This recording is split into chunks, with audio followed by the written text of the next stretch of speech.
सदाशिवसमारम्भां शंकराचार्यमध्यमाम् अस्मदाचार्यपर्यन्तां वन्दे गुरुपरम्पराम्. ஓம் ஸ்ரீ மகாபெரியவா போற்றி. வணக்கம் நண்பர்களே. விக்னங்களை நீக்கக்கூடிய நாயகன் என்பதால் தான் விநாயகன் என்ற பெயரே அவருக்கு வந்தது. விநாயகரை சரணாகதி அடைந்தவர்களின் வாழ்க்கையில் காரிய தடைகள் என்பது இருக்கவே இருக்காது. அதற்கேற்றாற்போல்தான் அனைத்து விதமான நல்ல காரியங்களை செய்வதற்கு முன்பாகவும் விநாயகரை மஞ்சளில் பிடித்து வைத்து வழிபாட்டை செய்வோம். நமக்கு விதியால் தடைப்பட்ட விஷயங்களை கூட தடைகளை தகர்த்தெறிந்து உடனே நடத்தி காட்டக்கூடிய அற்புதமான உச்சிஷ்ட கணபதி மகா மந்திரத்தை தான் இன்றைய பதிவில் பார்க்க போகிறோம். பதிவுக்குள்ள போறதுக்கு முன்னாடி இதுதான் முதல் முறையா நம்ம சேனலுக்கு வந்திருந்தா சப்ஸ்கிரைப் பட்டனை கிளிக் பண்ணுங்க. தினந்தோறும் உபயோகமான ஆன்மீக பதிவுகளை பெற நோட்டிபிகேஷன்ல இருக்கிற பெல் ஐகானை கிளிக் பண்ணுங்க. இந்த வீடியோவை லைக் பண்ணுங்க. இந்த உச்சிஷ்ட கணபதியின் வழிபாட்டை நாம் இரண்டு வழிகளில் செய்யலாம். வீட்டில் இருந்தபடியேவும் வழிபாட்டை செய்யலாம், அல்லது ஆலயத்திற்கு சென்றும் வழிபாடு செய்யலாம். முதலில் வீட்டில் இருந்தபடியே எப்படி செய்ய வேண்டும் என்பதை பார்ப்போம். நாம் ஒரு காரியத்திற்காக செல்லவிருந்தால் முதலில் பிரம்ம முகூர்த்த வேளையில் எழுந்து சுத்தமாக குளித்து முடித்துவிட்டு பூஜை அறைக்கு வந்து விளக்கேற்றி சாமி கும்பிட வேண்டும். அப்படி விளக்கேற்றி சாமி கும்பிடும் பொழுது விநாயக பெருமானுக்கு அருகம்புல், எருக்கம்பூ அல்லது வில்வ இலை இவற்றில் எது கிடைக்கிறதோ அதை அவரின் பாதத்தில் வைத்து வழிபட வேண்டும்.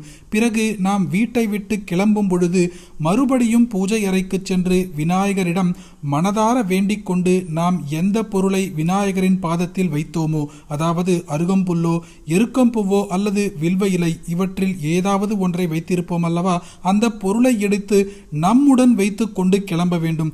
இதுபோல் கிளம்புவதற்கு முன்பாக இந்த உச்சிஷ்ட கணபதியின் மந்திரத்தை நாம் பக்தியோடு 3 முறை சொல்ல வேண்டும். ஓம் நமோ பகவதே ஏகதம்ஷ்ட்ராய ஹஸ்திமுகாய லம்போதராய உச்சிஷ்ட மகாத்மனே ஆம் ஹ்ரீம் ஹ்ரீம் கம் கே கே ஸ்வாஹா.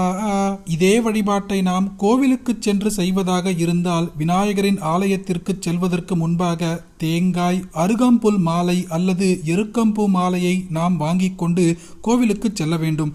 மாலையை விநாயகருக்கு சமர்ப்பித்துவிட்டு தேங்காயை உடைத்து அந்த தேங்காயில் இருக்கும் தண்ணீரை கீழே ஊற்றிவிட்டு தேங்காய்க்கு சந்தனம் குங்குமம் வைத்து தேங்காய் எண்ணெயை ஊற்றி பஞ்சுத்திரி போட்டு தீபத்தை ஏற்றி விநாயக பெருமானை 3 முறை வலம் வந்து இதே மந்திரத்தை 3 முறை சொல்லிவிட்டு அதன் பின்பு நாம் செல்லும் காரியத்திற்கு எந்த ஒரு தடைகளும் இல்லாமல் வெற்றி அடைய வேண்டும் என்று பிரார்த்தனை செய்து கொண்டு செல்ல வேண்டும். நாம் பல நாட்களாக ஒரு காரியம் நடக்க வேண்டும், ஆனால் அது தடைப்பட்டு கொண்டே இருக்கிறது என்ற பட்சத்தில் விதியால் ஏற்பட்ட தடைகளை கூட தகர்த்தெறிந்து அந்த காரியத்தில் வெற்றியை நமக்கு தருவார் உச்சிஷ்ட கணபதி. அனைவருக்குமே ரொம்பவும் உபயோகமாக இருக்கக்கூடிய இந்த உச்சிஷ்ட கணபதி மகா மந்திரத்தை உங்களுக்கு தெரிஞ்ச எல்லாருக்குமே பகிருங்க.